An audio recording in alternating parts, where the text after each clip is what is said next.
Hello everyone and welcome back to another tutorial. Today we're going to see how to combine TikTok videos.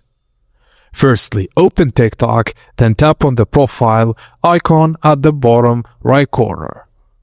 Tap Drafts to view your saved videos, then select the draft or video you want to start with. Tap Next under your reach to the posting screen and find who can watch this video. Set it to only me, then tap Post. This saves your video privately so you can reuse it. Now go back to the TikTok home screen and tap the Create button. Tap Upload and select the videos including your saved draft clips. Tap Next, then choose Edit or Change Clips.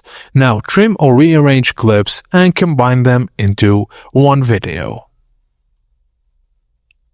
And that's it guys, as simple as that. Thank you for watching and please don't forget to like and subscribe for more tips and tricks like this.